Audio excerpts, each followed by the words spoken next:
Assalamualaikum warahmatullahi wabarakatuh.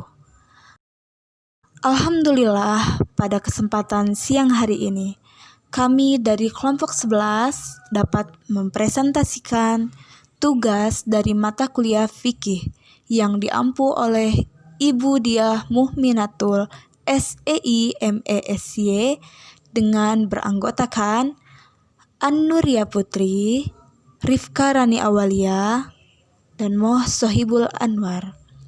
Materi yang akan kami bahas yaitu yang pertama, macam-macam pernikahan. Yang kedua, muhalilah dan muharramah. Yang ketiga, akad, sighot, dan syarat-syarat. Dan yang terakhir, wali dan saksi. Baiklah, pemateri yang pertama yaitu dengan saya sendiri, Rifka Rani Awalia, yang akan menjelaskan mengenai macam-macam pernikahan. Dalam Islam terdapat macam-macam pernikahan yang digolongkan berdasarkan hukum Islam yang berlaku. Macam-macam pernikahan tersebut yaitu: yang pertama, pernikahan az-zawaj al-wajib. Pernikahan az-zawaj al-wajib ialah pernikahan wajib yang harus dilakukan oleh individu yang memiliki kemampuan untuk melakukan pernikahan serta memiliki nafsu biologis atau nafsu syahwat dan khawatir pribadinya melakukan dosa paling berat dalam Islam, yakni perbuatan zina yang dosa dan dilarang Allah manakala tidak melakukan pernikahan. Untuk menghindari perbuatan zina, maka melakukan pernikahan menjadi wajib bagi individu yang seperti ini. Yang kedua, yaitu pernikahan az-zawaj al-mustahab. Pernikahan az-zawaj al-mustahab adalah pernikahan yang dianjurkan kepada individu yang mampu untuk melakukan pernikahan dan memiliki nafsu biologis untuk menghindarkan pribadinya dari kemungkinan melakukan zina yang dosa.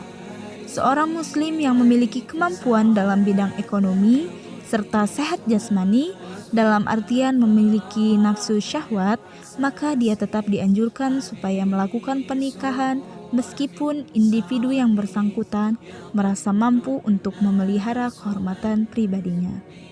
Yang ketiga, yaitu pernikahan az-zawaj al-makruh. Pernikahan az-zawaj al-makruh merupakan pernikahan yang kurang atau tidak disukai oleh Allah Subhanahu wa Ta'ala. Pernikahan ini bisa terjadi karena seorang muslim tidak memiliki kemampuan biaya hidup meskipun memiliki kemampuan biologis, atau tidak memiliki nafsu biologis meskipun memiliki kemampuan ekonomi. Tetapi ketidakmampuan biologis atau ekonomi itu tidak sampai membahayakan salah satu pihak, khususnya istri. Hal itu terjadi apabila seorang muslim akan menikah tetapi tidak dapat berniat memiliki anak. Juga ia mampu menahan diri dari berbuat zina. Padahal apabila ia menikah, ibadahnya, sunnahnya akan terlantar. Yang keempat, pernikahan az-zawaj al-mubah. Pernikahan az-zawaj al-mubah adalah pernikahan yang diperbolehkan untuk dilakukan tanpa ada faktor-faktor pendorong atau penghalang. Seseorang yang hendak menikah tetapi mampu menahan nafsunya dari berbuat zina, maka hukum nikahnya adalah mubah. Sementara ia belum berniat memiliki anak dan seandainya ia menikah, ibadah sunnahnya tidak sampai terlantar. Yang kelima, yaitu pernikahan haram. Pernikahan haram adalah pernikahan yang berdasarkan hukum Islam haram. Apabila seorang muslim menikah, justru akan merugikan istrinya karena ia tidak mampu memberi nafkah lahir dan batin, atau jika menikah ia akan mencari mata pencaharian yang diharamkan oleh Allah Subhanahu wa Ta'ala, padahal sebenarnya ia sudah berniat menikah dan mampu menahan nafsu dari zina. Yang keenam, pernikahan badal. Pernikahan badal adalah pernikahan tukar-menukar istri. Hal ini terjadi karena seorang istri laki-laki atau karena seorang laki-laki mengadakan perjanjian untuk menyerahkan istrinya kepada orang lain dan mengambil istri orang lain tersebut sebagai istrinya dengan memberi sejumlah uang tambahan. Kemudian yang ketujuh adalah pernikahan mut'ah. Pernikahan ini terjadi karena seorang laki-laki menikahi seorang wanita dengan memberikan sejumlah harta dalam waktu tertentu. Dan pernikahan ini akan berakhir sesuai dengan batas waktu yang telah ditentukan tanpa talak serta tanpa kewajiban memberi nafkah atau tempat tinggal. Pernikahan mut'ah berasal dari kata tamattu yang berarti bersenang-senang atau menikmati. Yang kedelapan, pernikahan shighar. Suatu pernikahan dianggap sebagai pernikahan shighar apabila seorang laki-laki berkata kepada laki-laki lain, "Pernikahkanlah aku dengan putrimu, maka aku akan pernikahkan putriku dengan pribadimu." Atau berkata, "Pernikahkanlah aku dengan saudara perempuanmu, maka aku akan pernikahkan saudara perempuanku dengan pribadimu." Menurut bahasa, pernikahan shighar diambil dari kata ashighar yang berarti mengangkat. Pernikahan ini diharamkan sebab tidak sesuai dengan hikmah atau tujuan menikah seperti firman Allah dalam Al-Quran surat Ar-Rum ayat 21. Materi yang kedua yaitu muhallilah dan muharramat. Larangan menikah secara muhallil dilarang menurut agama Islam. Sebelumnya, kita harus tahu dulu nih, apa sih tujuannya pernikahan? Nah, pernikahan merupakan salah satu dari sunnah Nabi Muhammad SAW. Setidaknya ada 3 tujuan dari pernikahan, yakni untuk memenuhi tuntutan syahwat, menghasilkan keturunan, dan menggapai ketenangan lahir batin karena berteduh pada pasangannya dalam menjalani hidup. Nah, namun pernikahan dapat menjadi terlarang atau bahkan berdosa. Misalnya, nikah secara muhallil. Muhallil adalah sebutan bagi orang yang menikahi seorang perempuan yang telah ditalak 3 oleh suami sebelumnya dengan niat bukan untuk membina rumah tangga. Niatnya hanya untuk menceraikan si perempuan itu setelah menggaulinya agar si suami yang pertama bisa menikahinya kembali. Selanjutnya yaitu muharramat. Al-muharramat atau yang haram dinikahi dari kalangan wanita. Wanita yang diharamkan sementara kitab nikah oleh Syekh Abdul Azim bin Badawi Al-Khalafi. Berapa wanitakah yang boleh dinikahi? Jawabannya adalah tidak boleh seorang lelaki untuk menikahi lebih dari 4 istri. Sebagaimana firman Allah Subhanahu wa taala di dalam Quran surat An-Nisa ayat 3. A'udzu billahi minasyaitonir rajim. Bismillahirrahmanirrahim. Wa in khiftum alla tuqsitu fil yatama fankihu ma taba lakum minan nisa'i masna wa thulatha wa ruba'. Fa in khiftum alla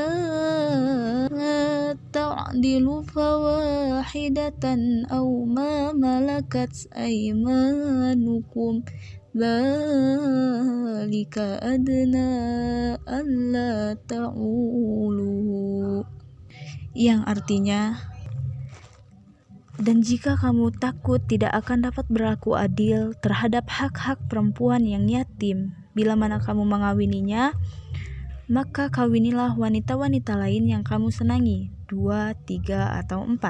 Kemudian jika kamu takut tidak akan berlaku adil, maka kawinilah seorang saja atau budak-budak yang kamu miliki. Yang demikian itu adalah lebih dekat kepada tidak berbuat aniaya. Dan juga sebagaimana sabda Rasulullah SAW kepada Khilan bin Salamah tatkala masuk Islam, sedangkan ia memiliki 10 orang istri, yang artinya peganglah 4 istri saja dan ceraikanlah selainnya. Assalamualaikum warahmatullahi wabarakatuh. Baik, perkenalkan, nama saya Muhammad Soebul Anwar, NPM 20510101303. Di sini saya akan menjelaskan materi ketiga, yaitu tentang akad, sigat, dan syarat-syarat. Di sini ada akad yang dibahas terlebih dahulu. Itu akad adalah, secara bahasa akad memiliki arti membuat simpul, perjanjian, dan kesepakatan. Akad nikah adalah perjanjian yang berlangsung antara dua pihak, laki-laki dan perempuan, yang berakad dalam bentuk ijab dan qabul. Tuh. Nah, dan di sini juga ada beberapa tujuan dari akad nikah ini adalah, yang poin pertama itu untuk menghalalkan hubungan laki-laki dan perempuan. Yang kedua, hidup bersama membina rumah tangga sesuai sunnah Rasul SAW. Dan yang ketiga, melaksanakan perjanjian. Dan yang keempat, kesepakatan antara pihak laki-laki dan pihak perempuan. Yang kelima, memperoleh ketenangan jiwa. Yang keenam, menyalurkan syahwat dengan cara halal. Dan yang ketujuh, melahirkan keturunan yang sah dan salihah. Dan yang kedua itu sigat. Di sini pengertian sigat akad sendiri adalah sigat akad adalah ijab dan qabul. Ijab secara umum diartikan sebagai apa yang muncul pertama kali dari salah satu pelaku akad. Sedangkan qabul adalah apa yang muncul berikutnya dari pelaku akad. Kedua sebagian tanggapan atas ijab. Jadi dalam konteks pernikahan, ijab itu dipahami sebagai ucapan wali atau yang mewakili untuk menikahkan perempuan atau dari mempelai perempuan yang berada di bawah perwaliannya, baik berupa kata-kata, tulisan, atau isyarat yang mengungkapkan adanya keinginan terjadinya akad. Sedangkan qabul sendiri adalah pernyataan yang datang dari pihak kedua, baik berupa kata-kata, tulisan, atau isyarat yang mengungkapkan persetujuan dan ridhonya. Dan ijab tak harus muncul dari pihak perempuan. Jadi pihak laki-laki mengucapkan pertama kepada wali perempuan. Contohnya, aku nikahi putrimu, atau nikahkan aku dengan putrimu bernama Fulana. Walinya menjawab, iya, aku nikahkan kamu dengan putriku, atau aku terima. Maka ucapan pertama dinamakan ijab dan ucapan kedua adalah qabul. Jadi yang ijab itu, yang dinamakan ijab, nah itu adalah yang kata-kata aku nikahi putrimu. Nah, ucapan kedua adalah qabul, itu berarti iya, aku nikahkan kamu dengan putriku, atau aku terima, gitu.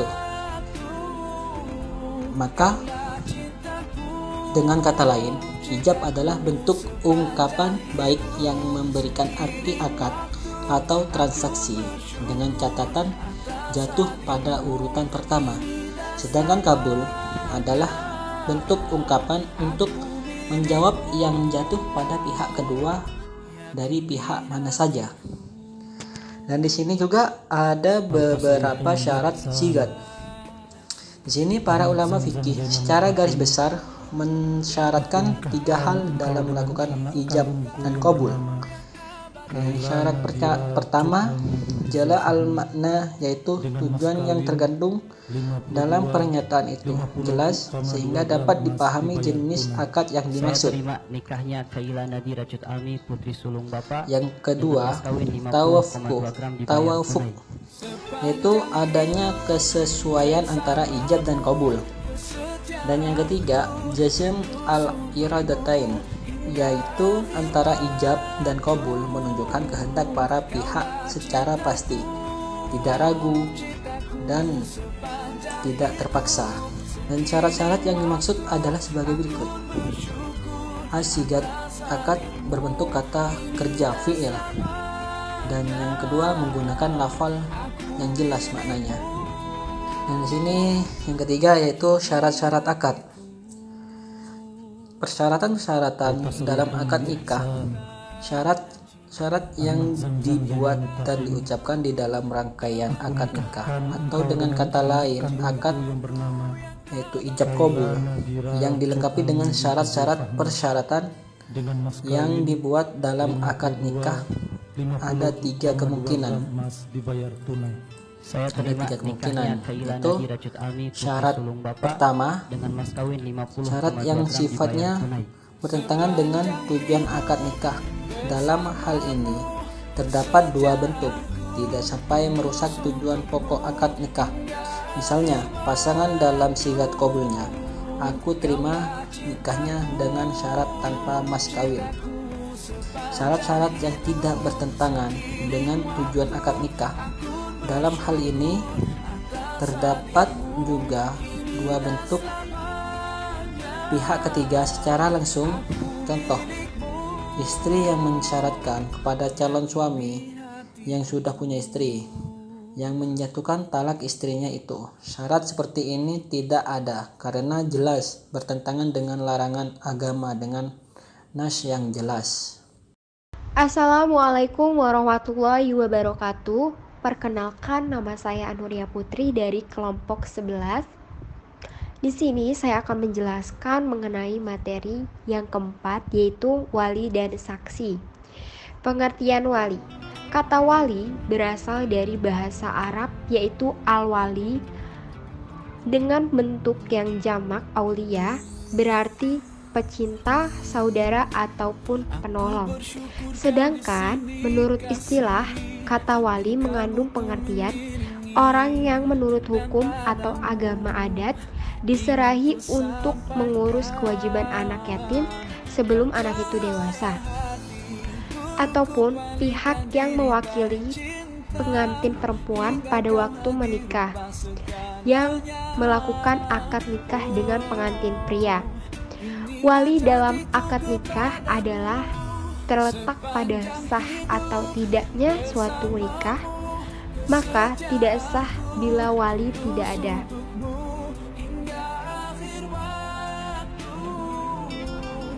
Adapun macam-macam wali, ada 3 macam.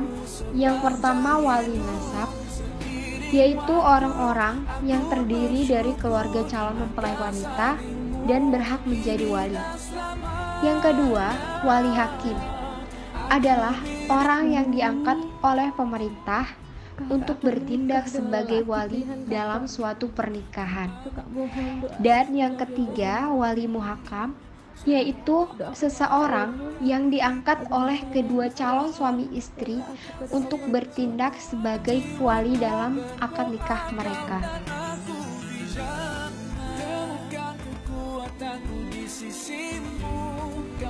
Selanjutnya, syarat-syarat menjadi wali. Yang pertama yaitu seorang muslim. Yang kedua, sudah dewasa ataupun balik. Yang ketiga, laki-laki. Yang keempat, orang yang merdeka. Yang kelima, adil. Dan yang keenam adalah sedang tidak melakukan ihram.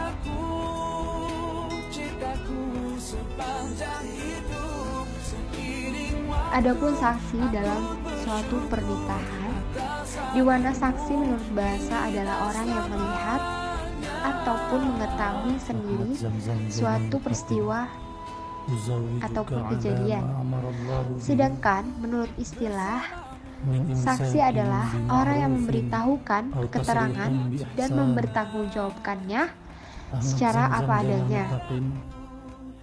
Aku nikahkan engkau dengan anak kandungku. Pentingnya saksi dalam suatu akad nikah sebagaimana dinyatakan dalam sebuah hadis yang berbunyi, la nikaha illa wali wa syahida adli.